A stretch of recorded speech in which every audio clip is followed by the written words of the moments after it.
नमस्कार दोस्तों। आज हम इस वीडियो में इलेक्ट्रिकल के और कुछ इंपॉर्टेंट ऑब्जेक्टिव क्वेश्चन के बारे में डिटेल में डिस्कशन करेंगे।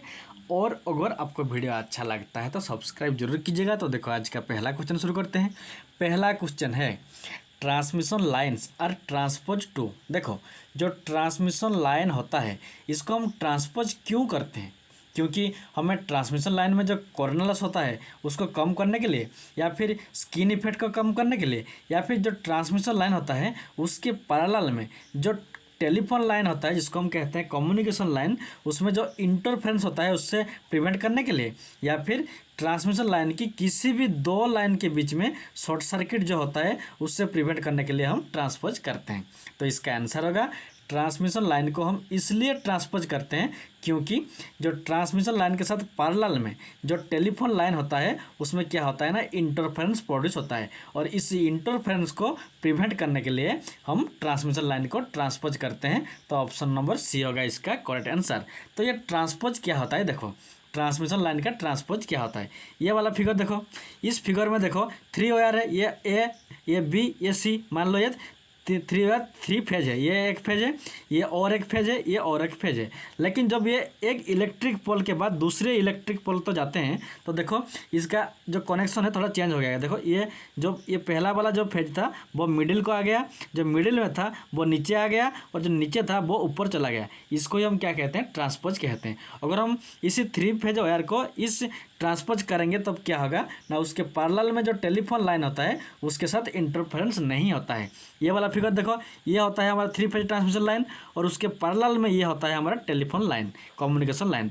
जब एक ट्रांसमिशन लाइन के पैरेलल में या पास में, ये जो ट्रांसमिशन लाइन है इसके पास में जब एक हमारा कम्युनिकेशन लाइन या हमारा टेलीफोन लाइन पास करेगा तो इसके दोनों के बीच में क्या होता है, इंटरफेरेंस होता है। और इसी इंटरफेरेंस को प्रिवेंट करने के लिए हम क्या करते हैं ना, ये जो ट्रांसमिशन लाइन होता है इसको हम ट्रांसपोज करते हैं। तो ऑप्शन नंबर सी होगा इसका करेक्ट आंसर। देन देखो नेक्स्ट क्वेश्चन क्या है। नेक्स्ट क्वेश्चन है a small capacitance is added to a highly inductive circuit. मान लो एक हाईली इंडक्टिव सर्किट है, अगर हम उस इंडक्टिव सर्किट में स्मॉल कैपेसिटेंस को ऐड करेंगे तब ये 4 ऑप्शन में से कौन सा होगा। वो सर्किट का जो एंगल होता है, हमारा वोल्टेज और करंट के बीच में जो एंगल होता है वो ज़्यादा होगा, या फिर पावर फैक्टर ज़्यादा होगा, या फिर पावर फैक्टर कम होगा, या फिर जो पावर ड्रॉन करता है वो कम होगा। तो इसका आंसर होगा जब हम किसी एक हाईली इंडक्टिव सर्किट में थोड़ा सा स्मॉल कैपेसिटेंस ऐड करेंगे तब क्या होगा ना, हम सब जानते हैं जो कैपेसिटेंस होता है उसका काम क्या होता है, पावर फैक्टर को इम्प्रूव करना। तो इसीलिए जब हम एक हाईली इंडक्टिव सर्किट में स्मॉल कैपेसिटेंस को ऐड करेंगे तो उसका जो पावर फैक्टर होता है स्मॉल कैपेसिटेंस है, इसलिए स्मॉल पावर फैक्टर भी इंक्रीज होगा। तो ऑप्शन नंबर बी होगा इसका करेक्ट आंसर। अगर ज़्यादा कैपेसिटेंस को ऐड करते हैं तो ये जो पावर फैक्टर है ज़्यादा पावर फैक्टर इंक्रीज होता है, लेकिन इसमें स्मॉल कैपेसिटेंस है इसलिए स्मॉल पावर फैक्टर इंक्रीज होगा। Option number B is the correct answer. ये वाला फिगर देखो, जब ये इस फिगर में ये कैपेसिटर नहीं होगा, सिर्फ ये रेजिस्टर और इंडक्टर होगा, तब देखो ये था ये करंट का, और ये देखो ये दोनों के वोल्टेज और करंट के बीच में एंगल ये था। लेकिन जब हम इस सर्किट में एक कैपेसिटर को ऐड करते हैं उसके बाद क्या होता है, देखो ये दोनों के बीच में जो एंगल है वो थोड़ा कम होता है। जो वोल्टेज और करंट के बीच में एंगल जितना कम होगा पावर फैक्टर उतना ही ज़्यादा होगा। तो इसीलिए जब हम एक हाईली इंडक्टिव सर्किट में स्मॉल कैपेसिटेंस को ऐड करेंगे तो वोल्टेज और करंट के बीच में जो एंगल होता है वो इंक्रीज नहीं होगा, डिक्रीज होगा। अगर एंगल डिक्रीज होगा तो पावर फैक्टर इंक्रीज होगा। तो ऑप्शन नंबर बी होगा इसका करेक्ट आंसर। देन देखो नेक्स्ट क्वेश्चन। नेक्स्ट क्वेश्चन है a circuit component that opposes the change in circuit voltage is. देखो एक है रेजिस्टेंस, दूसरा है इंडक्टेंस, तीसरा है कैपेसिटेंस और ऑल ऑफ द। इनमें से कौन सा कंपोनेंट को अगर हम किसी सर्किट में ऐड करेंगे तो वो जो हमारा कंपोनेंट होता है वो चेंज इन सर्किट वोल्टेज को अपोज करेगा, मीन्स जो सर्किट वोल्टेज होता है उसको चेंज होने से अपोज करेगा। तो इसका आंसर क्या होगा, अगर हमें सर्किट का वोल्टेज को चेंज होने से अपोज करना है तो वो इसका आंसर होगा कैपेसिटेंस। और अगर हम किसी सर्किट में सर्किट करंट को चेंज होने से अपोज करना है होगा तो उसका आंसर होता है इंडक्टेंस। तो इसका आंसर क्या होगा? Option number B. जो कैपेसिटेंस होता है इसका काम क्या होता है? किसी भी सर्किट में जो सर्किट वोल्टेज होता है उसको सडन चेंज होने से अपोज करता है। तो ऑप्शन नंबर बी होगा इसका करेक्ट आंसर। ये वाला फिगर देखो, मान लो ये रजिस्टर है, ये इंडक्टर है और ये कैपेसिटर है। तो इस कैपेसिटर में क्या होता है ना, सडनली, वेरी वेरी इंपॉर्टेंट, जो कैपेसिटर होता है उसमें उसका काम होता है वोल्टेज को सडनली चेंज होने से अपोज करता है, रोकता है। और जो ये इंडक्टर होता है इसका काम क्या होता है? सर्किट में जो करंट होता है इस करंट को सडनली चेंज होने से रोकता है। वेरी वेरी इंपॉर्टेंट, इंडक्टर का काम है करंट को सडनली चेंज होने से अपोज करता है और कैपेसिटर का काम होता है वोल्टेज को सडनली चेंज होने से अपोज करता है। तो इसका आंसर क्या होगा? Option number B the correct answer. Then देखो नेक्स्ट क्वेश्चन है, देखो source impedance of a transformer is in the range of dash ohm. देखो किसी भी ट्रांसफार्मर का जो सोर्स इम्पीडेंस होता है उसका रेंज कितने ओम के बीच में रहता है? 80 से लेकर 100 ओम के बीच में रहता है, या फिर 1000 से लेकर 2000 के बीच में रहता है, या फिर 400 से 500 ओम के बीच में रहता है, या फिर नॉन ऑफ द एबव। तो इसका आंसर होगा ट्रांसफार्मर की जो सर्ज इम्पीडेंस होता है इसका वैल्यू 1000 से लेकर 2000 ओम के बीच में रहता है। तो ऑप्शन नंबर बी होगा इसका करेक्ट आंसर। और अगर इस क्वेश्चन में ट्रांसफार्मर के बदले क्या होगा, ट्रांसमिशन लाइन होगा, तो इसमें 400 से लेकर 500 बीच के ओम के बीच में रहेगा। और अगर ये ट्रांसफार्मर के बदले केबल रहेगा तो इसमें क्या होता है ना, 40 से लेकर 50 ओम रहता है। ये आपको याद रखना होगा, वेरी वेरी इंपॉर्टेंट।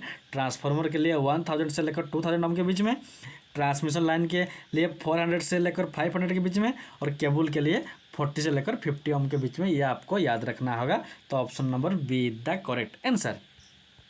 देन देखो नेक्स्ट क्वेश्चन डिस्कशन करेंगे। नेक्स्ट क्वेश्चन क्या है? In a series resonant circuit with the increase in L, L means inductance. देखो मान लो एक सीरीज रेजोनेंट सर्किट है, अगर इस सर्किट में एल मीन्स इंडक्टेंस का वैल्यू इंक्रीज हो रहा है तो ये चार ऑप्शन में से कौन सा करेक्ट होगा? रेजोनेंट फ्रीक्वेंसी कम होगा, या फिर बैंडविड्थ कम होगा, या फिर क्यू फैक्टर ज़्यादा होगा, या फिर ऑल ऑफ द अबव।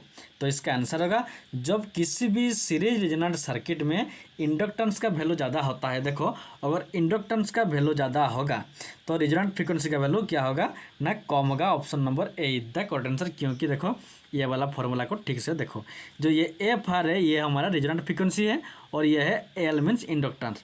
तो इस इक्वेशन में रेजोनेंट फ्रीक्वेंसी और हमारा इंडक्टेंस दोनों आपस में इन्वर्सली प्रोपोर्शनल है। अगर इंडक्टेंस का वैल्यू इंक्रीज ज़्यादा हो रहा है तो ऑटोमेटिकल रेजोनेंट फ्रीक्वेंसी का वैल्यू कम होगा। तो option number A is the correct answer.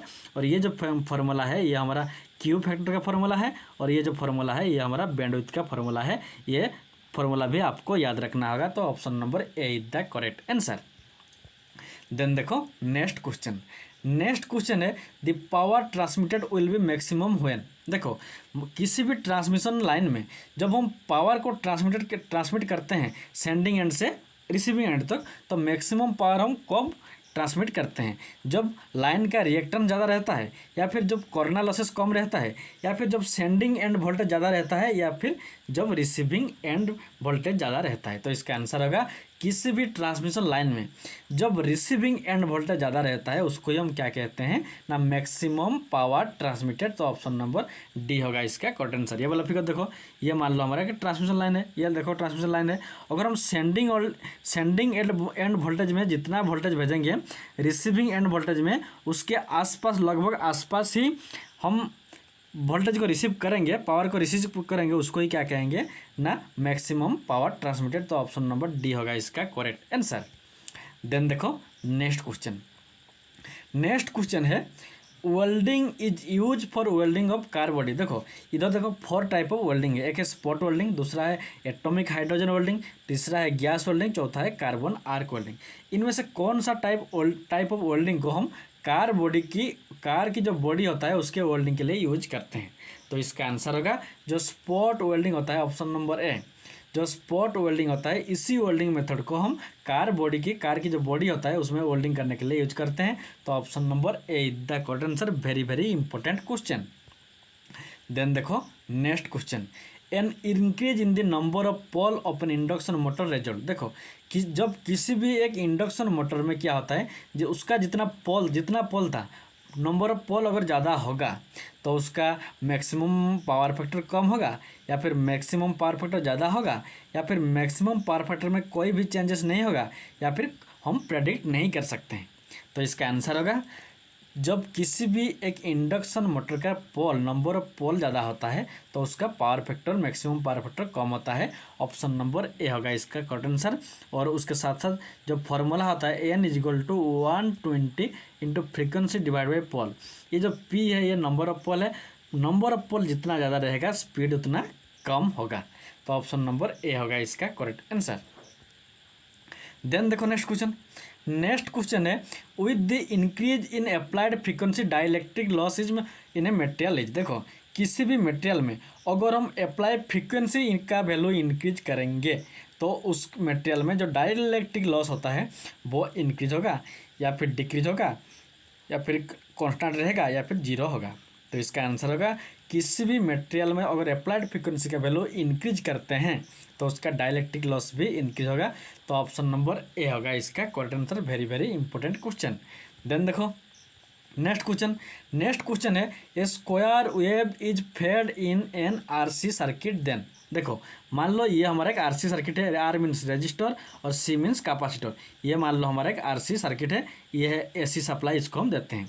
तो ये जो एसी सप्लाई देते हैं इसका वेव फॉर्म कैसा है, साइनोसॉइडल नहीं होगा, इसका वेव फॉर्म रहेगा स्क्वायर वेव फॉर्म रहेगा, स्क्वायर वेव फॉर्म रहेगा। अगर हम इस स्क्वायर वेव फॉर्म को इस आरसी सर्किट में इनपुट देंगे तो वोल्टेज के थ्रू जो रजिस्टर के थ्रू जो वोल्टेज होता है वो स्क्वायर रहेगा, और कैपेसिटर के थ्रू जो वोल्टेज रहेगा वो स्क्वायर नहीं रहेगा, या फिर कैपेसिटर के थ्रू जो वोल्टेज रहता है वो स्क्वायर रहेगा, लेकिन रजिस्टर के थ्रू जो वोल्टेज रहेगा वो स्क्वायर नहीं रहेगा, या फिर दोनों आर और सी दोनों रजिस्टर और कैपेसिटर दोनों के थ्रू जो वोल्टेज पास करता है वो दोनों स्क्वायर वेव फॉर्म में रहेंगे, या फिर दोनों स्क्वायर वेव फॉर्म में नहीं रहेगा। तो इसका आंसर होगा, जब हम किसी एक आरसी रजिस्टर कैपेसिटर सर्किट में स्क्वायर वेव फॉर्म को पास करते हैं, फीड करते हैं, तब दोनों रजिस्टर और कैपेसिटर दोनों के थ्रू जो वोल्टेज पास होता है उसका वेव फॉर्म स्क्वायर फॉर्म में नहीं रहेगा।